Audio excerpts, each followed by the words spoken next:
La Grande-Bretagne, qui se considère comme le pays le plus traditionnellement démocratique, défenseur des libertés fondamentales et des droits légitimes de l'homme, accepte, tolère et implicitement soutient ces 200 000 sujets rebelles qui, contrairement aux règles élémentaires de la démocratie, maintiennent encore dans l'esclavage 4 millions de Noirs.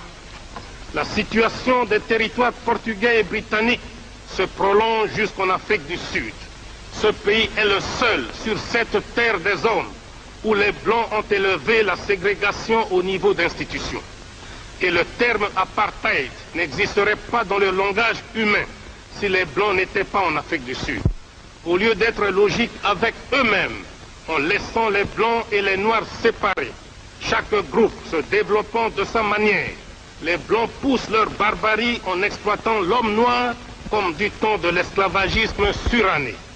C'est ainsi que grâce à une main-d'œuvre quasi gratuite, 420 000 Noirs extraient à la main les 2/3 de la production mondiale de l'or au profit des Blancs. Et ces Noirs d'Afrique du Sud, n'ayant ni droit de grève, ni droit syndical, ni droit tout court, qui avaient demandé une augmentation dérisoire de leur salaire, tenant compte du cours mondial actuel de l'or, ont été purement, simplement et sauvagement abattus par les autorités sud-africaines. La République sud-africaine nargue l'Organisation des Nations Unies depuis plus de 20 ans sur le problème de la Namibie. Et la chose la plus grave que les racistes sud-africains font actuellement, c'est la balkanisation de ce grand territoire africain. Face à ce complot contre l'Afrique indépendante, 3 pays les plus directement visés essaient de coordonner leurs efforts afin d'assurer d'une part leur propre sécurité et d'autre part afin que les pays actuellement occupés soient libérés. J'en profite d'ailleurs pour rendre un vibrant hommage à mes frères Julius Nyerere et Kenneth Kaunda pour leur sagesse et leur détermination à la cause de la libération africaine. La mise en commun de nos moyens dans le cadre d'une conférence tripartite permanente permettra, j'en suis convaincu, la création d'un axe de dissuasion Kinshasa-Lusaka-Dar es Salaam. Tous ceux qui aiment l'Afrique doivent aider la Tanzanie, la Zambie et le Zaïre à assumer leurs responsabilités.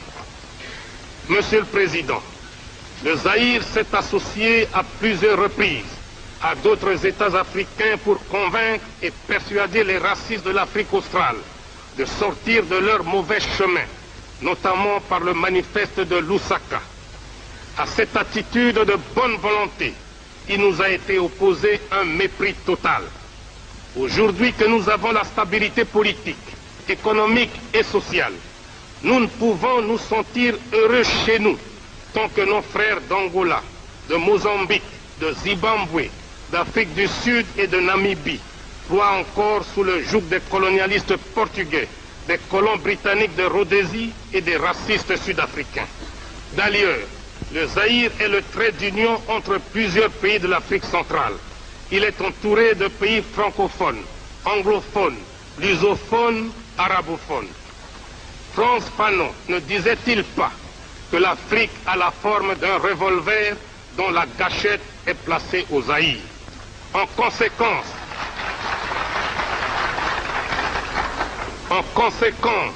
c'est un devoir politique impérieux pour le Zaïre que de donner sa contribution matérielle et militaire à tous ces pays voisins qui sont encore assujettis par les colonialistes de tous bords.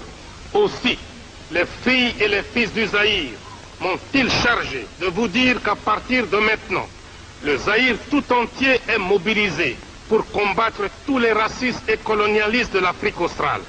S'il faut mettre le doigt sur la gâchette du revolver Afrique de Frantz Fanon, le Zaïre est prêt à prendre toutes ses responsabilités. Tous les pays.